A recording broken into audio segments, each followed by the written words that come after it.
भैया मास्टर साहब हमार गीत बजावत हुन। ये समय गीत तो हल्का बचैले बा बाहर हमारे कौन भैया के आपके चरणों में लाखों लाखों कोटि कोटि प्रणाम। कोनो आशिक मिजाज के लड़का कोनो लड़की से कहले बा के जान तू बीचवा में धोखा दे देलू, हम ना जनली कि तू यहू दिन देखबू। लड़कवा इस समय बेचत का हुआ तो लगल बड़ा निमन हो। कैसे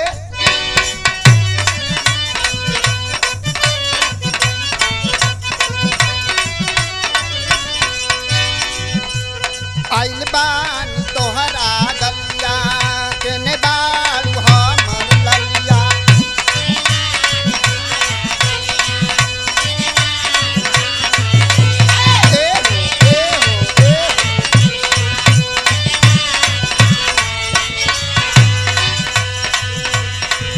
देखना यारवा के कैसन भइल बाहलिया।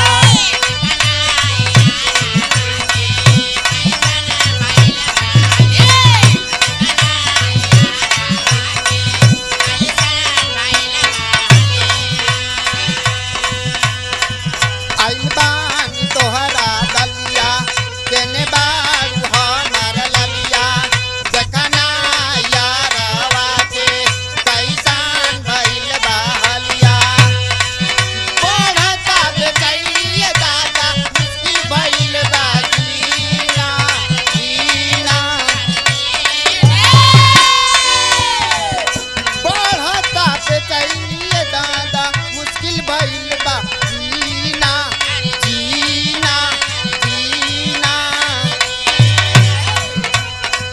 तब लइकवा कहलस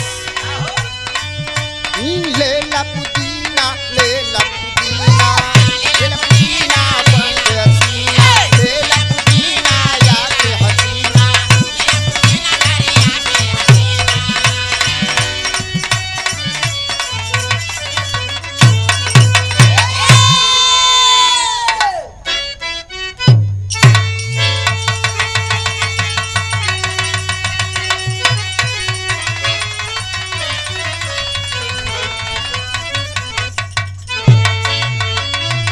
सवरिया रे गोइया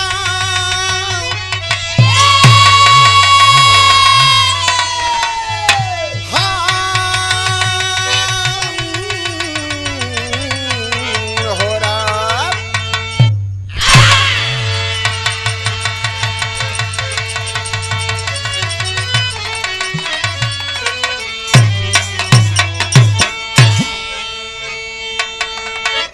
अच्छा भैया हम लोग गीत बिरहा गायक राम आशीष जवाज और झट सेंदूर बभनी सोनभद्र के धरती से ये दीपावली के शुभ अवसर पर आप लोगन के समक्ष वो ताजा घाव को उजागर करत बानी।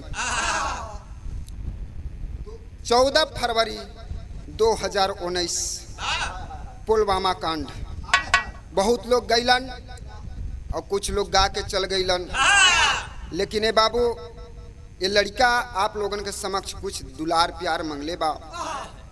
हमारे समक्ष मुख्तार अंसारी जी कवि जी और हमारे राइटर विजेंद्र विश्वकर्मा जी, बड़े भैया अजय मौर्य बहुत अच्छा बिरहा गायक हुआ, और सुनील भैया के देखरेख में हमारे ढोलक पे साथ दे रहे हैं राजू भैया, हारमोनियम पर सजीवन गुरुजी, और कोरस में हमारे भैया संतलाल राकेश और साथीगण।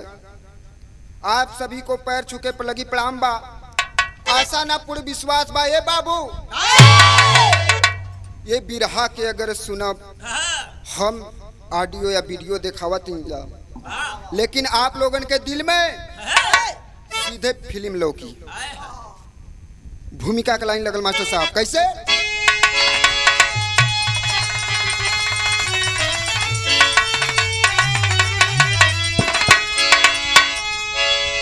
तो मल्ली उद होता जमाने के अंदर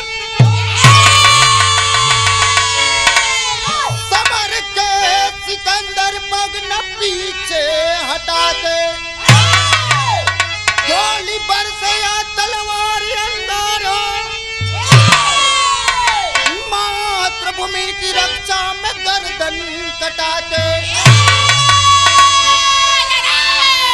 पलट जाए धरती या हिल जाए अंबर, चाहे दरिया भी अपना छोड़े किनारे, बलिदान देना है उनके खातिर, धरा की गोद में हम भले सो जाए।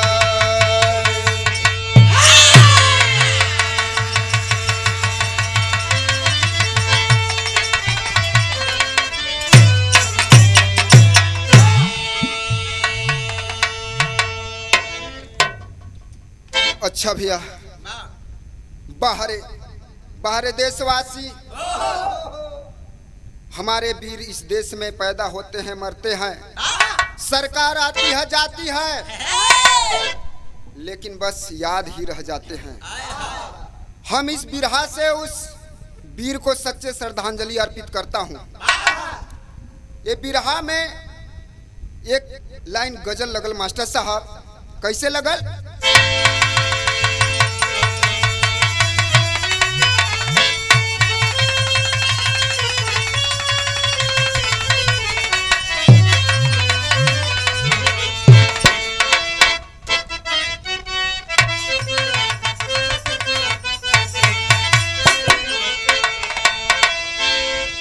देखा मास्टर साहब, कोनो लड़का रहन सहन के देख के, जुग जमाना के देख के कोनो लड़की के समझावत बे, का समझैलस?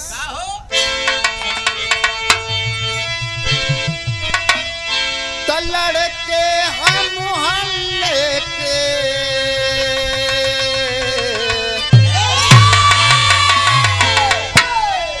लड़के हम मोहल्ले के शैतान मेरी लैला, लड़के हम मोहल्ले के,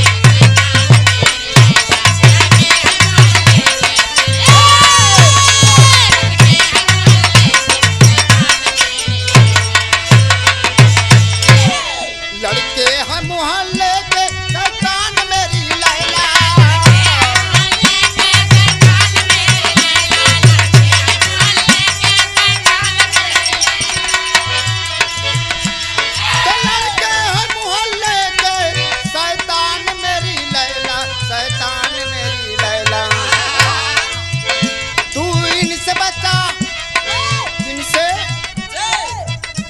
इनसे बचा अपनी दुकान मेरी लैला।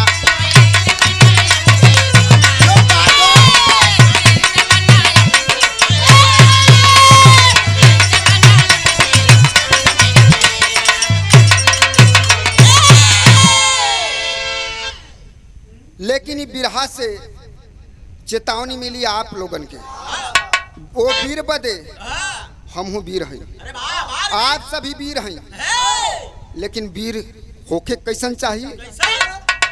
भाव में कवि जी सुंदर बात बताओ तू, कैसे? लुटा दे देश, अरे लुटा दे देश खातिर वही बलवान है बता, लुटा दे देश।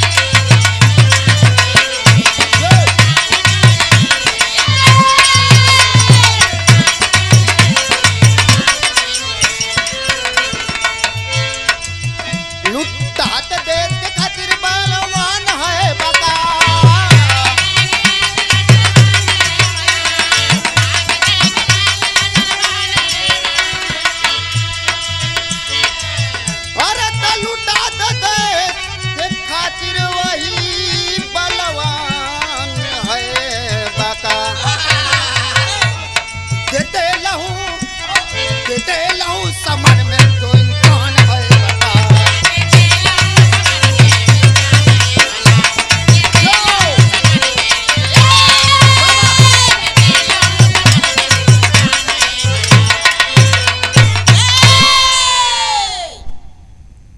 आन मान शान पे आंच नहीं आवे, जान चली जाएगी लेकिन शान नहीं जाएगी। अच्छा भैया, यही से लाइन लगल जौहरी के, कैसे बिलाल दे उठा कर।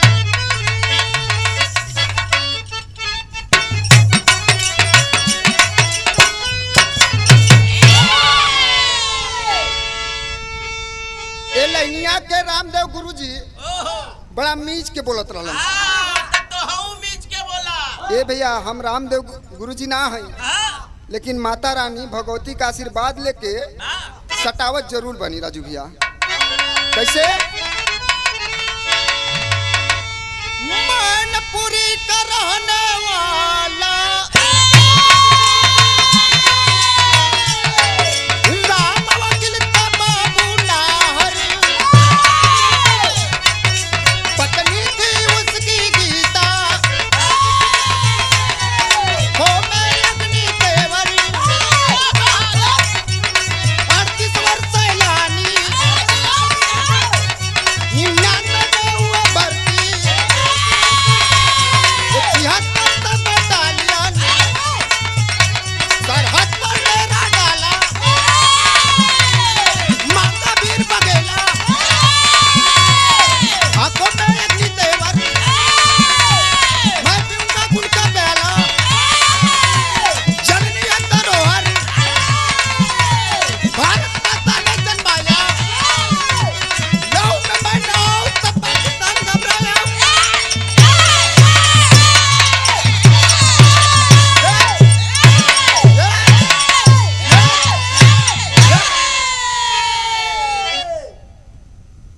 वाह जियो लाल। 14 फरवरी 2019 पुलवामा कांड।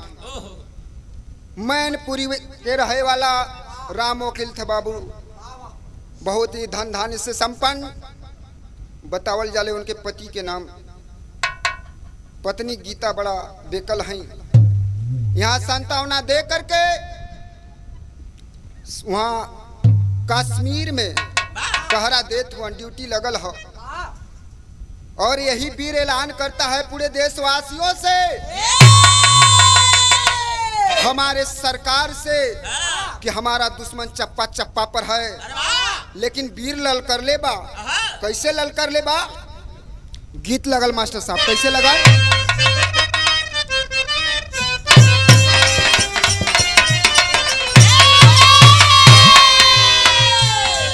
माई हो ललनवा दैया,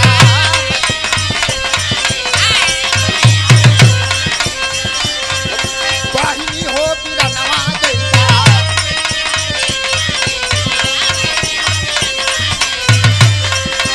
देशवा के खातिर अपने, देशवा के खातिर अपने, मोदी का रतनवा दैया, माई हो ललनवा दैया,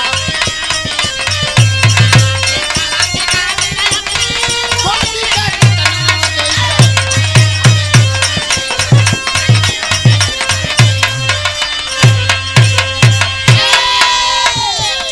पहला बंद में बतावत था, जननी के लजिया भला कैसे के फुलाई जइबा, वही पाए वही दूराचारी यानी के काबा का सिखाई देबा।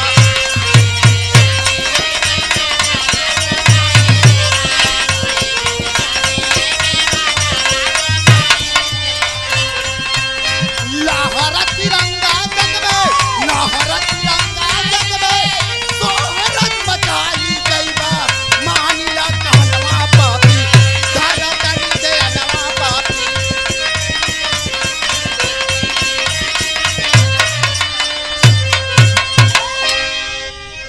वीर कलश खबरदार, अगर इस सरहद का एक पग आगे बढ़ोगे जान से मारो जाओगे। अगर इंसानियत पर अगर दूध मांगोगे तो खीर दूंगा, अगर दूध मांगोगे तो खीर दूंगा, अगर कश्मीर मांगोगे ये पाकिस्तानी समझ जाओ चीर दूंगा। लेकिन आए है बाबूजी पहरा देले हा वीर, अचानक यह कहल जाला भैया सामने से वार कल जा तो ठीक है, अगर पीठ पीछे वार किया जाता है तो कायर कहलाता है। लेकिन बाहर पाकिस्तान कबो कबो सावधान ना होई। लेकिन भैल का मास्टर साहब बिरहा में तर्ज लगल, कैसे?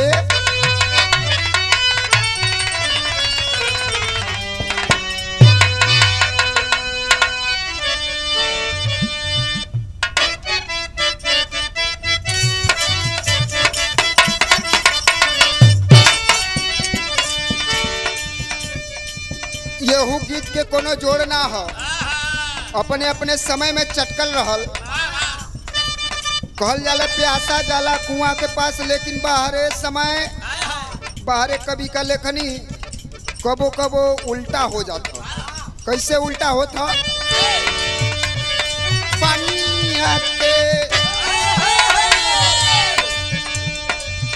आके गईली पानी हारी न कुआ ना उमड़त आवे।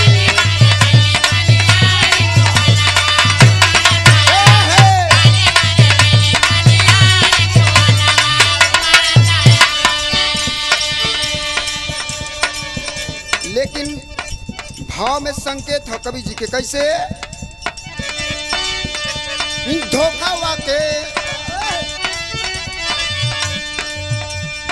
धोखावा से कैले पापी वार होवा तनावा में लागल अगिया।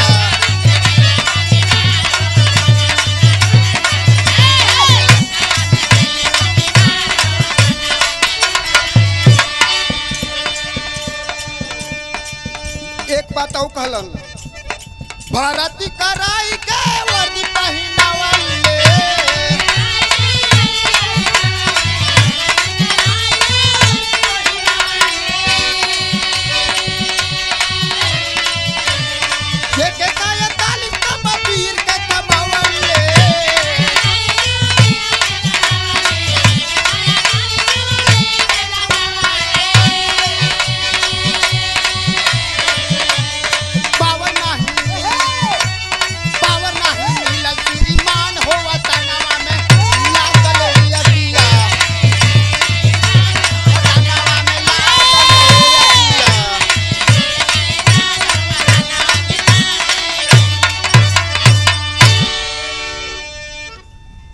बाहरे यही देश का आवाज है कि कोई किसान का बेटा, कोई गरीब का बेटा भर्ती तो हो जाता है बाबूजी, लेकिन बाहरे समय बाहरे सरकार। कहना तो नहीं चाहिए, हम किसी का बुराई तो नहीं कर रहे हैं भैया, लेकिन कहेंगे कि जान के कीमत हमरो है, आप सभी के हो। ए बाबू, ड्यूटी में तैनात हुआ जवान, भर्ती भयल, वर्दी भयल, सब कुछ भयल, लेकिन AK-47 भी पकड़ावल गए, गोला बारूद से लैस किया गया। लेकिन आए है बाबूजी, हमके चलावे के परमिशन ना मिलेला। हमके चलावे के परमिशन लेवे जात ले हर दुश्मन हमारे ऊपर अत्याचार कर देता है। लेकिन ऐसे ही वीर के साथे भयल बाबूजी, धोखे से वार कह देलन। हम फिर कहानी डेट बता देते हैं बाबूजी, 14 फरवरी 2019 समय 3:15 पर घटना घटल है। लेकिन घटना से परेशान हो गया 41 वीर इस धरती पर सो गए। हमारे देश में हाहाकार मच गया, किसी की गोद सुनी हो गई, किसी की सुहाग उजड़ गया और किसी का बाह टूट गया बाहर समय। लेकिन सबके खबर गांव में जात बा, 40 लोगन के घर में खबर जात बा। ये बाबू, वैसे ही गीता के दुआरी पर राम वकील के लाश आयल है बाबूजी। लेकिन लाश आके खूब रोलस बाबूजी। जब तैयारी करत हुआ ले जाए के, थोड़ा सा रो के कहलस कि अरे हमको डर नहीं है, हम एक वीर के पत्नी हैं। यही बतिया ललकार के कहलस, यही ऐलान कैले बा। का ऐलान कैले बा? गीत लगल मास्टर साहब।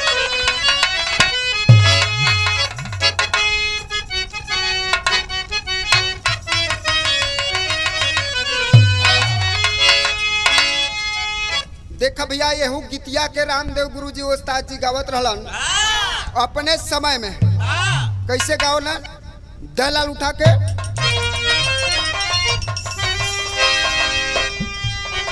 अरे तजुलनी पौड़ानी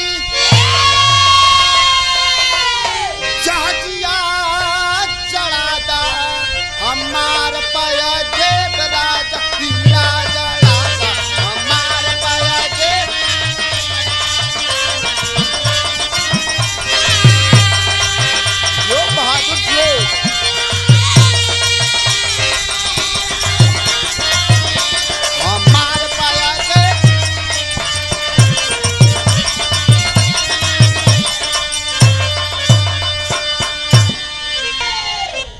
जननी के दुधवा के कर्जा चुकई बाए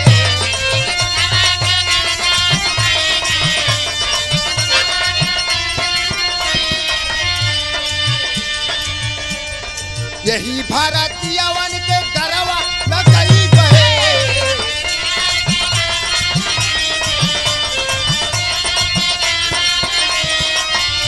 अरे पूछल दियनवा ए पूछल दियनवा जलाए दे हो कैसे लगिया लगई दिखाए दे हो कैसे लगिया लगई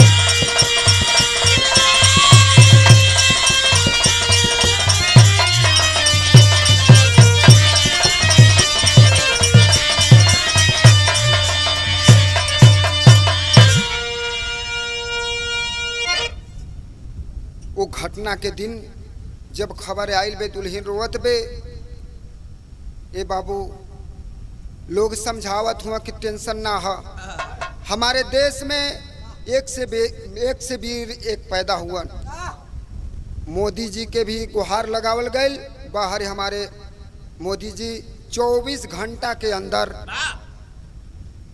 चैलेंज किए कि 10-10 को मारूंगा एक के बदले 10-10 को मारूंगा लेकिन बाबूजी जेकर जाई ओके तो बुझेबे न करी मरले पीछे बई दे आवे अपन काम करके चले जावे आगे ना बोले ख लेकिन गीता रोवत बे कैसे रोवत बे लाल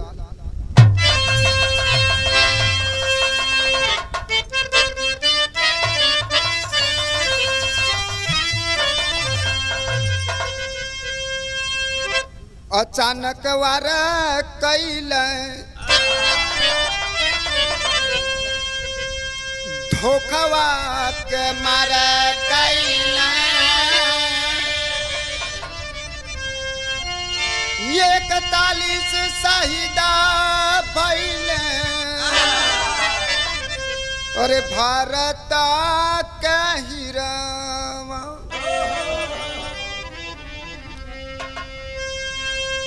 हीरावा हेराई गईल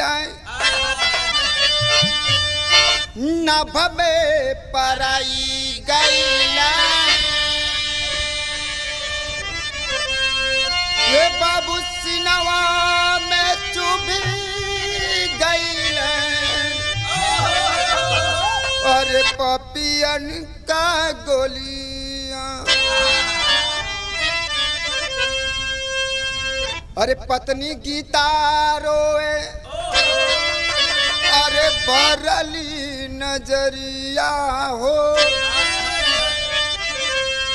अरे साहिल गोलू राहुल रहले अरे 3 गो सुमना अरे शिक्षा दिलावे खातिर इटावा में रहे लगनी सपना हो गई आज सजना का बोलिया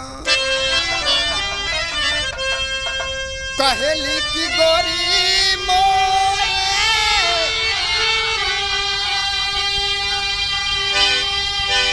अरे सुनले बुबतिया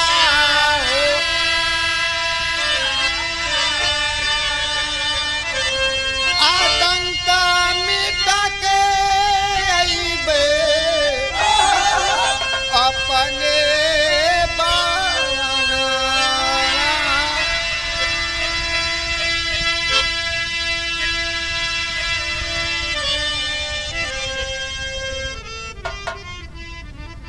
गीता कहत है स्वामी हमके अधजल नैया में छोड़ के चल गईला ये 3 लइकन के भार अपन भार कहाँ से पुराई कहाँ से चुकाई सैया जी बड़ा दुख देला लेकिन मना करके अपने आप के मना करके एक आवाज देला टेरी में लाइन लगल मास्टर कैसे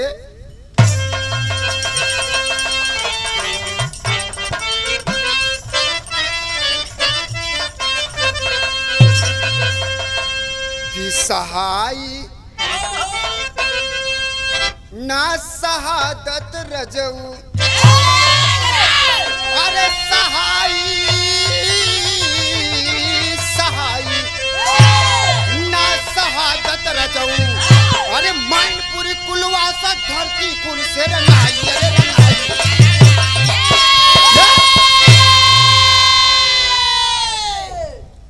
सहाई ना शहादत रजऊ मैनपुरी कुलवासा के धरती खून से रंगाई सहाई ना शहादत रजऊ। बाहरे दिल में दुख है लेकिन जज्बात भी है रोवत है लेके कहत है का 3 लइकन के लेके भार लेके रोवत है सांझ के बेला में जब एकल आवत है तो बतिया चुहत है तर्ज लगल मास्टर साहब कैसे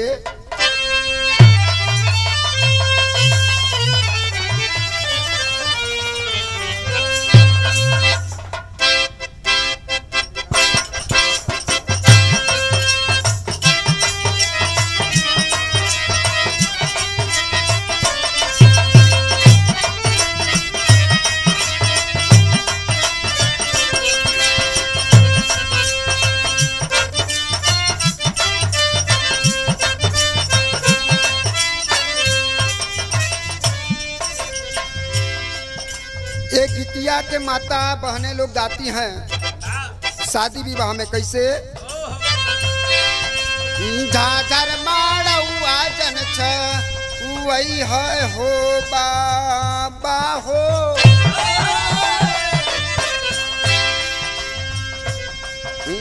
झाझर मारौआ जन छ वही है हो बाबा हो गुरु जावा के जोता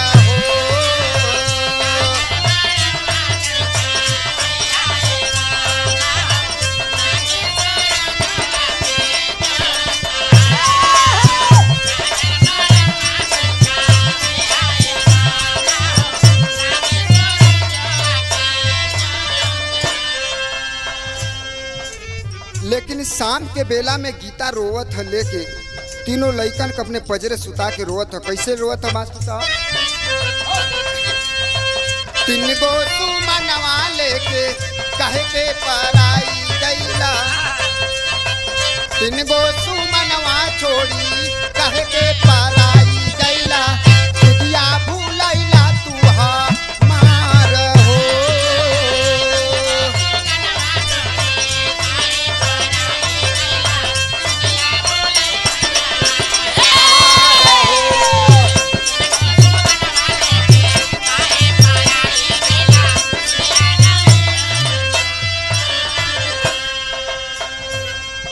एक बात और कहले कैसे हम जाऊ जाना की छोड़ के पराई जइबा लालना के अपने पिया तुअरा बनाई देबा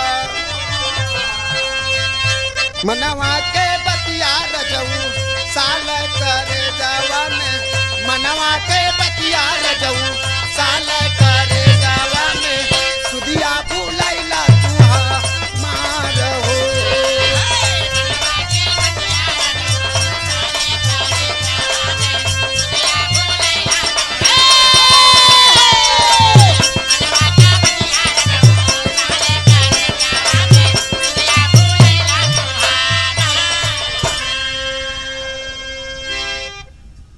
ए बाबू धीरे धीरे रात होत बा समय बीतत बा ऐसे ही सोचत सोचत जब कुछ एकल शांत माहौल भइल बे वो समय गीता चुपा के एक बात अपने दिल में सोचत का सोचत था मास्टर साहब यहाँ तर्ज बदल गई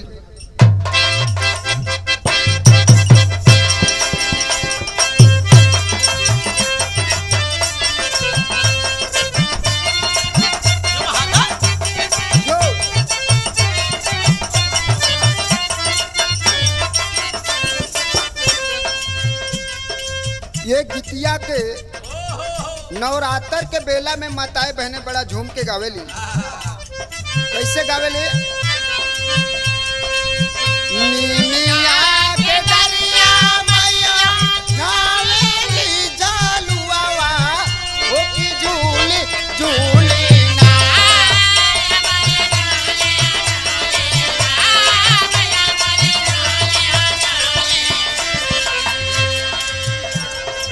मैया मोरे दावेल गीतिया हो की झूली झूली ना मैया मोरे दावेल गीतिया हो के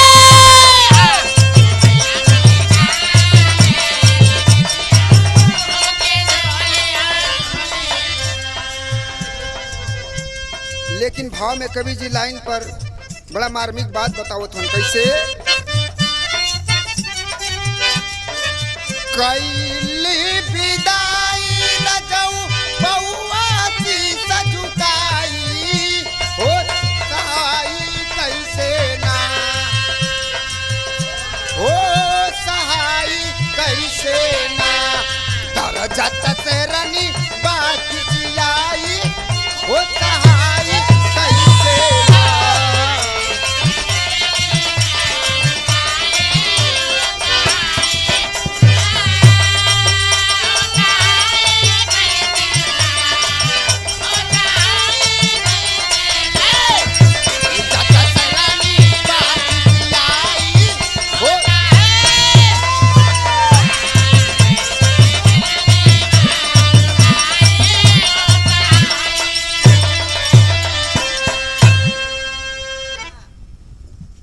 एक लाइन में बताओ तुम कैसे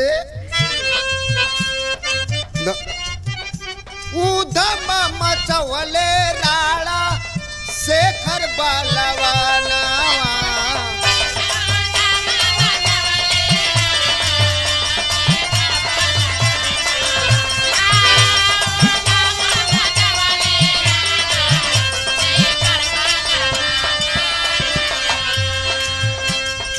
तो पे झूल गईले फांसी पे झुलाना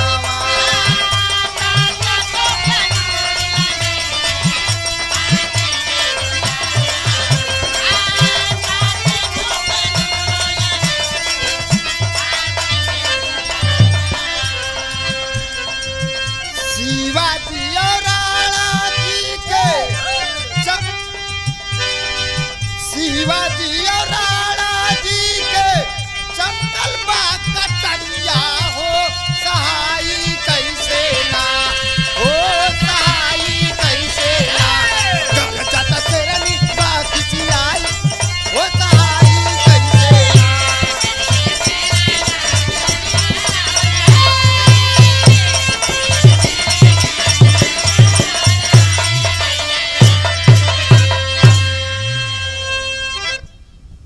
ये बाबू समय धीरे धीरे और ये आगे शाम के बढ़त बा लेकिन अपने दिल में उजागर कैले बा कि दिक्कत ना है ऐसे कि भारत देश में वीरों की खेती होती है आज ना तो कल इतने वीर पैदा होंगे पाकिस्तान सुन लो कितनों को मारोगे एक मारोगे तो 10 जिंदा होंगे और 10 मारोगे तो 10,000 जिंदा होंगे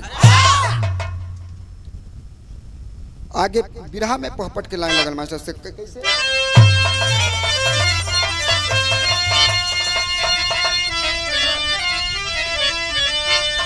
अरे तघेरली बदरिया नभ में अकुलाई भाई देखा तो अरे तघेरली बदरिया नभ में अकुलाई भाई देखा तू अरे विधवा बनी गीता बनी गुजरिया भाई देखा तू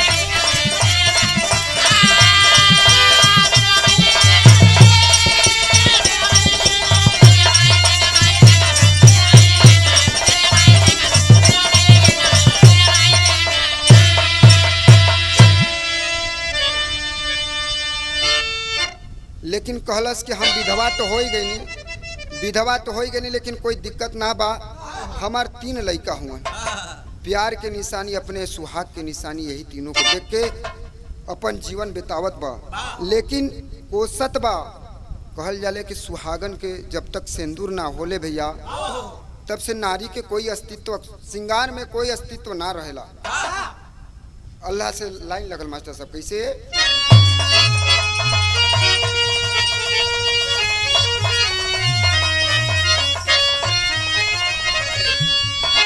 कि धन हो सनुरा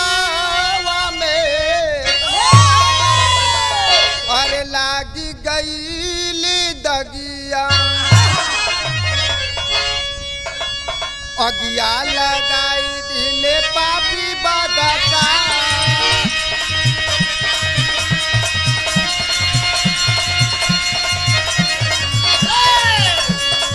बरनाल थाने के करीब वाली बचिया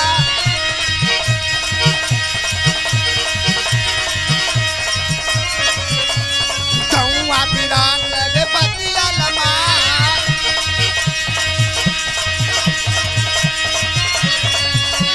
शोकावा में डूब गयल सारा हुआ ताना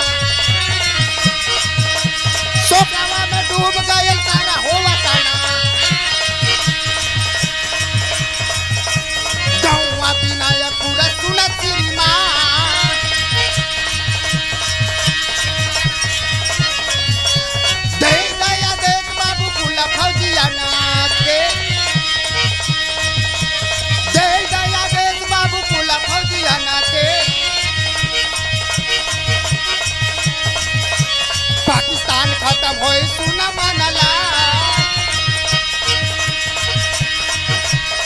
अरे सपना साकार हो जाइत हो मुरारी अरे सपना साकार हो जाइत हो मुरारी जब बरसनिया में बसिया बजाए बाबू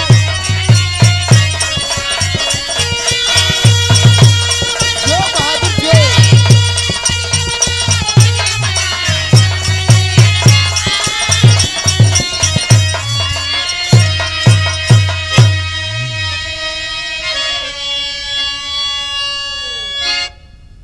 धीरे धीरे समय बीतता गया 24 घंटा के अंदर बाहर हमारे सरकार मोदी जी हम पहले भी बतैली कि वीर पैदा होलन मोदी जी आदेश दे दिए कि 24 घंटा के अंदर पाकिस्तान को सबक सिखाना है वैसे ही भयल भैया आगे बिरहा में पंधारी लगल कैसे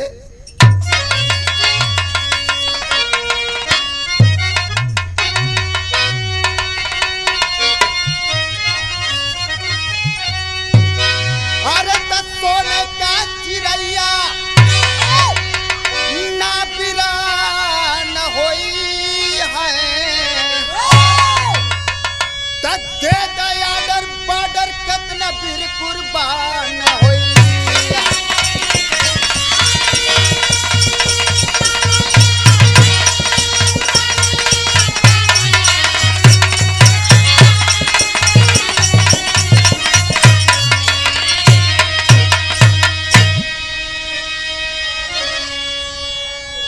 द्वापर में रहले कंस दुराचारी अरे त्रेता युग में रावण रहले नेताधारी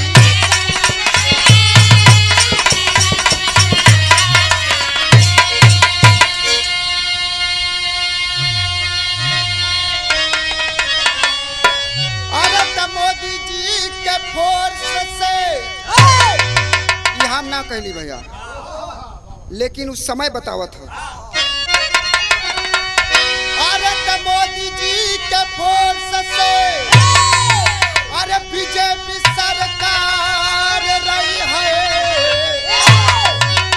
दे दया डर बॉर्डर कितने वीर कुर्बान होई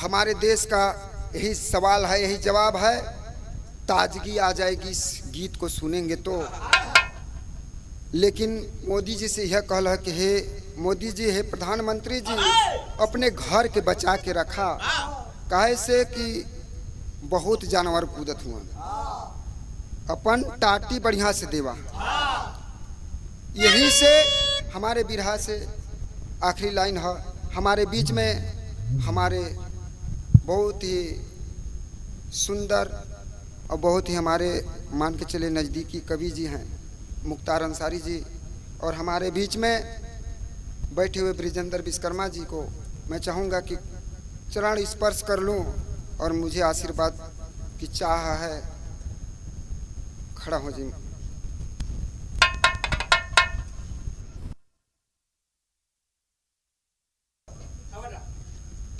बिहारी गुरु गणेश गुरु रामलाल गुणकारी। अरे स्वर्ग गए चंद्रिका कवि विजेंद्र के बतिया निराली।